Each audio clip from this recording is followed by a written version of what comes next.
আবার একটা নতুন ভিডিও নিয়ে এলাম। আমি এসেছিলাম দিল্লি। দিল্লি থেকে এখন গুয়াহাটি গেতাছি। ভাবলাম যে ফ্লাইটে বই থেকে এত টাইম পাস হয় না, তো একটা ভিডিও করি।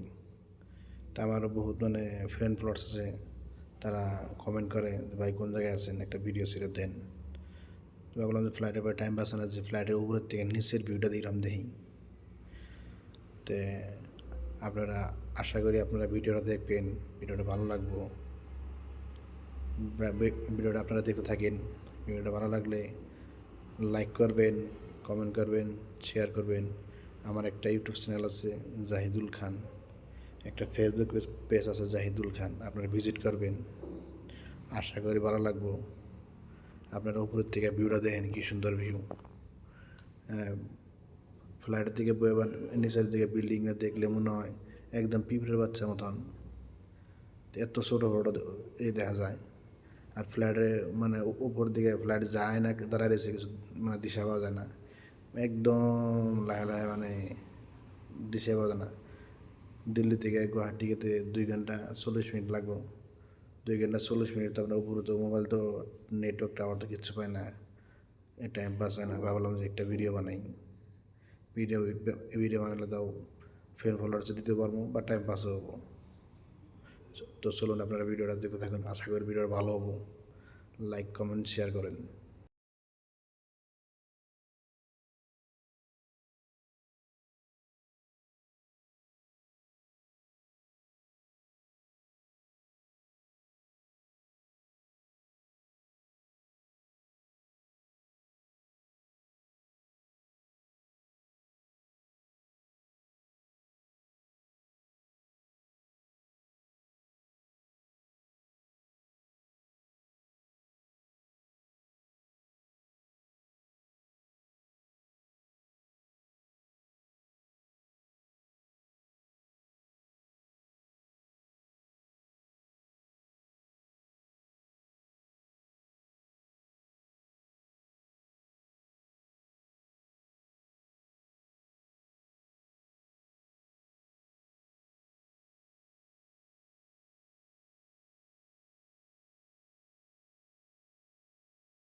ফাইনালি আমরা গুয়াহাটি পাইলামই। এখন ফ্লাইট ল্যান্ডিং করব, ল্যান্ডিংয়ের অপেক্ষা রয়েছি।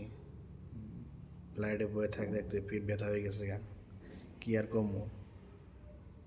মানুষ ভাবে ফ্লাইটে জানি মানে খুব ভালো, ফ্লাইটের সিটটাও ফোল্ডিং করা যায় না, মানে যেরকম সিট ওইরকম বয়ে থাকতে লাগে, মানে কিছুক্ষণের মধ্যে 10-15 মিনিটের মধ্যেই মানে এয়ারপোর্টের বাইরে এমন।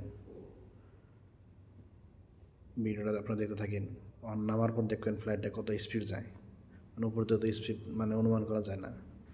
অবশেষে অবশেষে ফ্লাইটটা ল্যান্ডিং হলো, আপনারা দেখেন কত স্পিড ফ্লাইটটা নামতেছে। ওই দেখেন ফ্লাইটের পাখাটা উপরে করলে মানে ওইটা ফ্লাইটের ব্রেক, মানে হাওড়া আটকায় দেয়। তো দেখেন কীরকম স্পিড। আর এয়ারপোর্টটা খুব বড়, গুয়াহাটি এয়ারপোর্ট। দেখেন একটা নামাইতেছে একটা উঠতেছে, মানে এরকম। তো চলুন আপনারা দেখতে থাকবেন।